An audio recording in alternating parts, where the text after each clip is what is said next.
नमस्कार, मैं नियाज खान और आप देख रहे हैं एनएमएफ न्यूज। यूपी विधानसभा चुनाव के लिए मतदान 10 फरवरी से शुरू होने वाले हैं। इससे पहले यूपी में सियासी पारा 7वें आसमान पर है।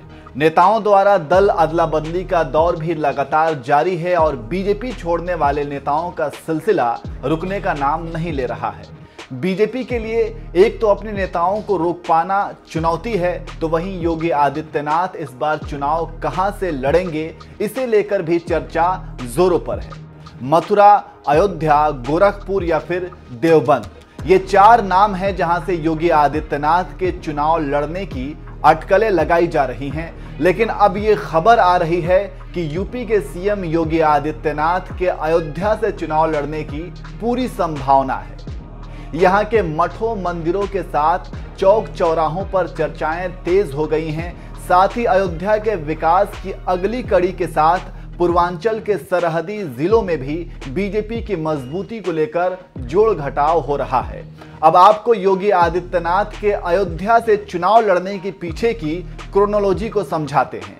दरअसल अयोध्या से चुनाव लड़ने के पीछे अयोध्या राम मंदिर और वहां के संतों का योगी आदित्यनाथ के लिए चुनाव प्रचार करने में हिस्सा लेने से हो सकता है। अयोध्या के संतों का कहना है कि योगी के अयोध्या से चुनाव लड़ने से यह साबित हो रहा है कि मोदी और योगी का सारा फोकस अब राम मंदिर के साथ अयोध्या को ग्लोबल मॉडल पर विकसित करने का है। अब उन योजनाओं में तेजी आएगी जो पाइपलाइन में है। वहां के प्रमुख संत डॉक्टर रामविलास वेदांत ने कहा कि योगी आदित्यनाथ की गौरक्ष पीठ मठ की 3 पीढ़ियों का गहरा रिश्ता अयोध्या से रहा है।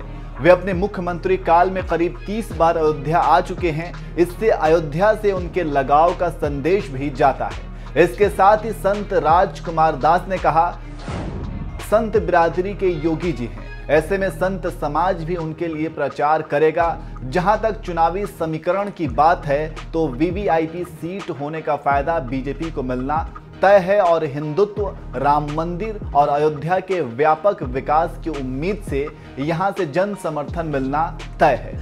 वहीं चुनावी विश्लेषकों का कहना है कि योगी के अयोध्या से चुनाव लड़ने से जातीय समीकरणों पर हिंदुत्व का मुद्दा भारी पड़ेगा।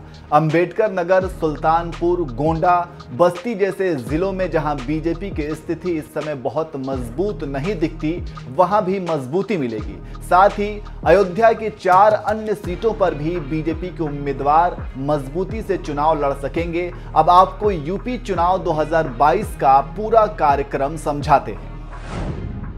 यूपी विधानसभा चुनाव का ऐलान चुनाव आयोग ने 8 जनवरी को किया। 403 सीटों वाली विधानसभा 7 चरणों में संपन्न होगी। 10 फरवरी से 7 मार्च तक वोट पड़ेंगे। पहले चरण का मतदान 10 फरवरी को होगा। दूसरे चरण का मतदान 14 फरवरी को होगा। तीसरे चरण का मतदान 20 फरवरी को होगा। चौथे चरण का मतदान 23 फरवरी को होगा। 5वें चरण का मतदान 27 फरवरी को होगा।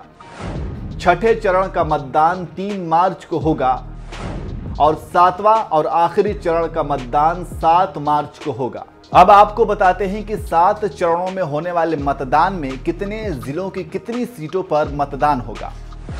पहले चरण में पश्चिमी यूपी के 11 जिलों की 58 सीटों पर मतदान।